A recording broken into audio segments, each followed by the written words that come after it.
Hi, Kevin here. Today I'd like to show you my recipe for soft, fluffy sandwich buns. I wanted to show you the interior. It's very soft and moist, it's just really delicious.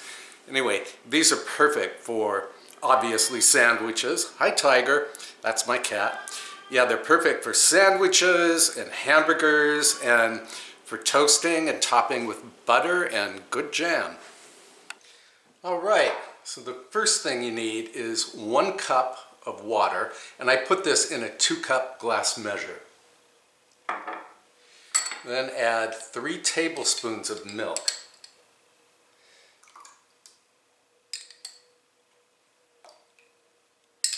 Here's 3.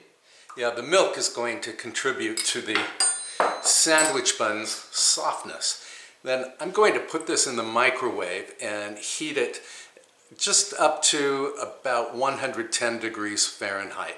That will take 30 or 45 seconds, so we'll be right back. Okay, we're at about 107 or 105 degrees here, so we're good to go. I hope you have a digital thermometer. They're really useful. Then I'm going to add 2 teaspoons of active dry yeast.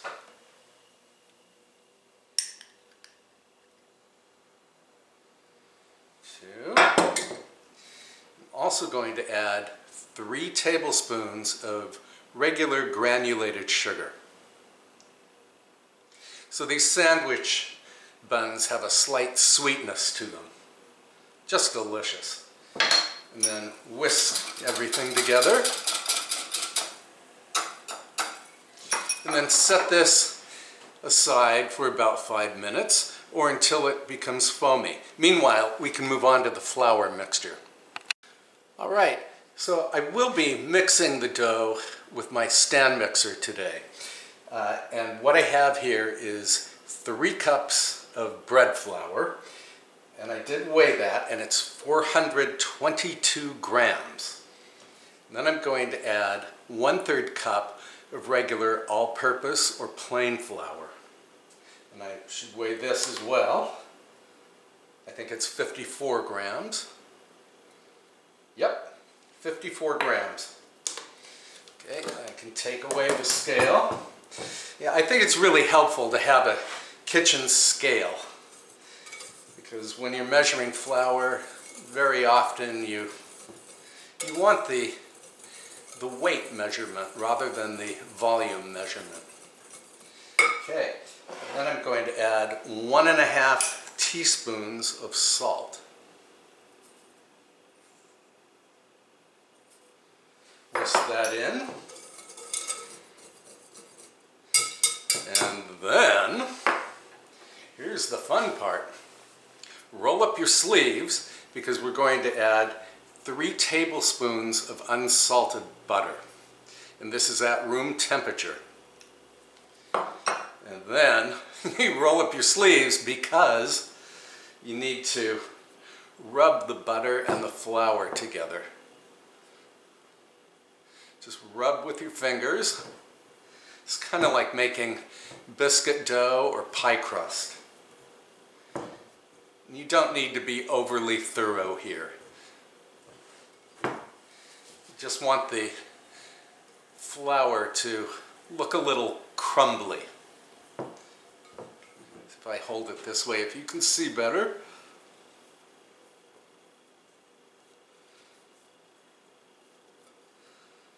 Okay, we are good to go. I just have to wash my hands, so I'll come right back. All right, we're going to mix and then knead the dough. Here's the yeast mixture. As you can see, it's become really foamy, thus proving to me that the yeast is alive. Pour this in to the flour. I'm also going to add 1 large beaten egg.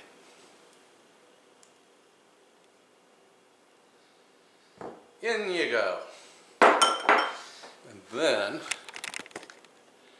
you want to attach the dough hook to your mixer. And then I'm going to knead this on low to medium low speed for a full 10 minutes. So we'll come back. Okay, I wanted to show you the dough after 6 minutes of kneading. As you can see, it's a very loose or soft dough. It's not a real bready dough. And that's why I'm using the mixer today. I mixed the dough entirely by hand, mixed and kneaded the dough entirely by hand yesterday. And although I was successful, it took about 25 minutes for me to get the dough into a good elastic condition. Okay, we'll be back in about 4 minutes. All right, 10 minutes has passed. Let's have a look. Move you a little closer.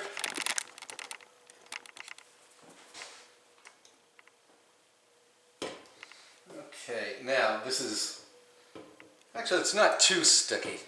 Boy, when I made this by hand yesterday, it was super sticky. Actually, it's pretty sticky right now. Yeah, I'm going to spray my hands with some non-stick vegetable spray.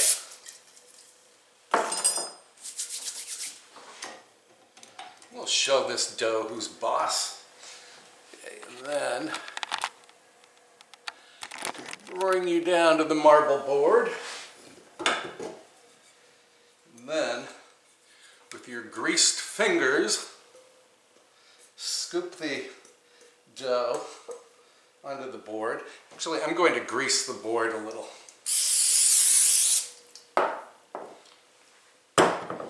So I'm going to add a little spray to this hand.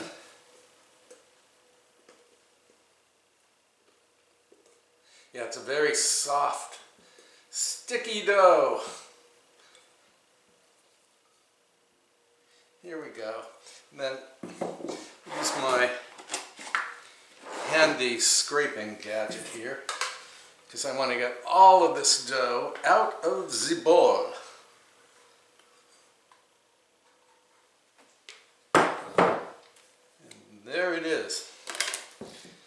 Yeah, this was not really a nightmare to knead by hand, but I mean, I had to do this, slapping motion about 100 times, I'm not kidding, in order to get the dough to even become cohesive. Okay, and I'm just kneading it briefly here. Yeah, it looks very good. Okay, so now form this into a ball. Look how smooth this is. It's beautiful dough. And then grab a greased bowl.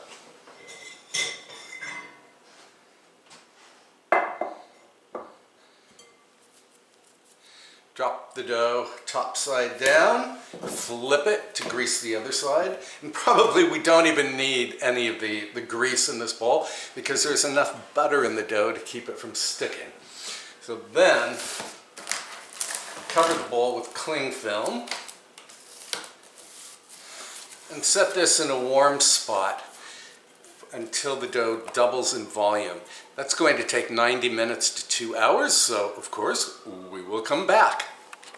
All right, the dough has certainly doubled in volume. So now give it a good slap to deflate the dough. And then I am going to weigh this.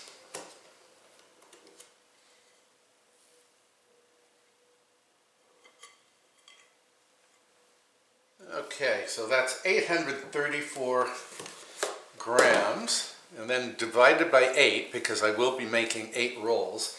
That comes out to, I think, 104 grams each. So I'm going to keep this handy. And then just pat out the dough. And then I'm going to use scissors to cut off sections of dough. And we will weigh these. 76, 103, close enough. So it's about this size. Okay, I'm going to weigh out all of my rolls and then I'll come right back. All right, clumps of dough are weighed. So now my rolls will be even in size, or equal in size, I should say. So now, pat out one section of dough. We move you in a little closer, and then form it into a ball. And to do that, you take the ends and tuck them under. What we're doing is creating surface tension on the top so that we have smooth topped sandwich buns. And then pinch the bottom. And then on a non-floured surface, take your hand and roll. You want to roll the dough in the cup of your palm. And then you have this perfect little sphere. And then put the ball of dough on a parchment-lined baking sheet. I'm going to finish forming these rolls. I'll do one more for you. Yeah, just tuck the ends under. You want to have a smooth top. Pinch the underside. And then roll. Here we go. Okay, I'll finish these and come right back. All right, the rolls are all formed. Now, have to cover these with plastic wrap.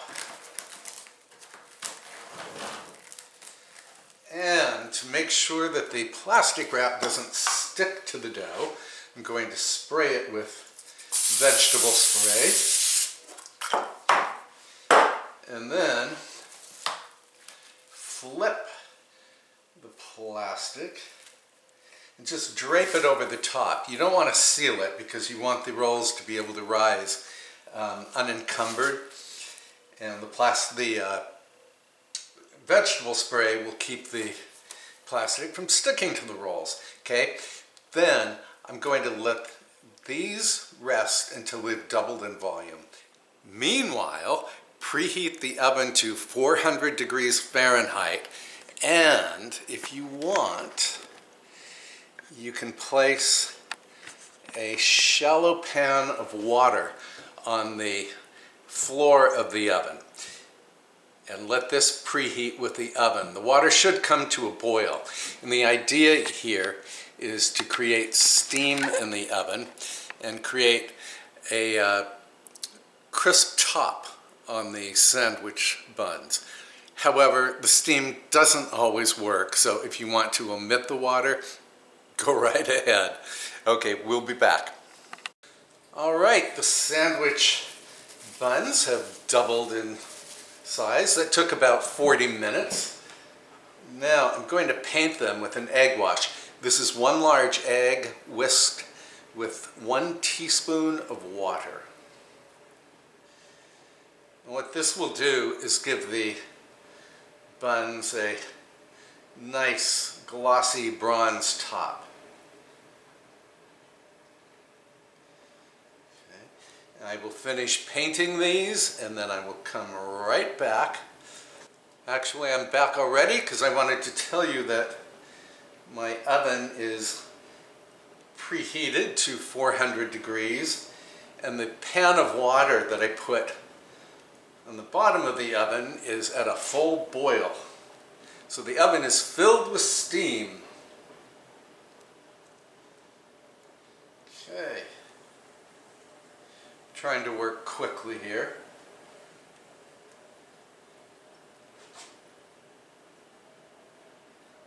Yeah, these are going to look very pretty.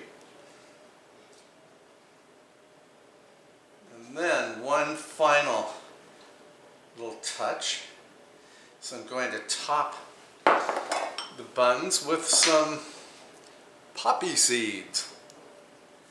When you sprinkle breads with seeds, like sesame seeds or poppy seeds, whatever, do it from on high because you'll get more even coverage that way. In other words, don't hold your fingers really close. Hold them from a dramatically high position.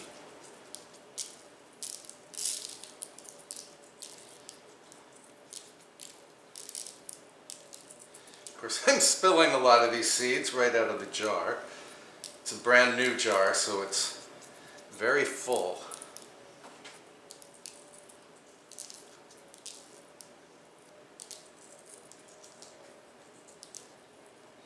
Okay, this looks good. Then these go into the oven until they have turned a beautiful shade of bronze and they have risen to their full potential. That's going to take about 18 minutes. We'll be right back.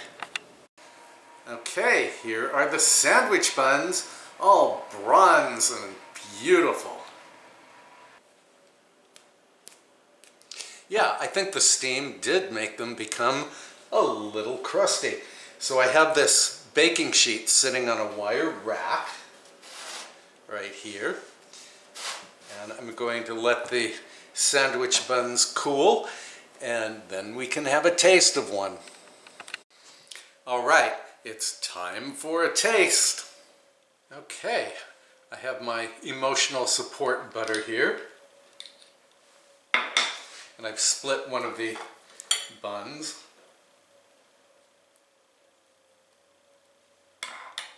Didn't toast it because, well, I just didn't toast it, okay? Then I'm going to add some strawberry jam.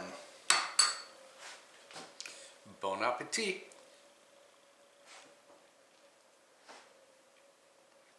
Oh, this is heavenly. Oh, so good. They're yeasty. Oh, my jam is falling off. They're yeasty and buttery and eggy and slightly sweet and just totally divine. And I love the soft crumb. So don't make me beg you to try these sandwich rolls. As you've just seen, they're not at all difficult to make, and they are just totally delicious to eat. I will put the list of ingredients in the description box below. And if you have a moment, please like this video and please subscribe if you have not already. And please post a comment below because I really love hearing from you. Okay, thanks so much for watching. I'll see you very soon with another recipe. Bye for now.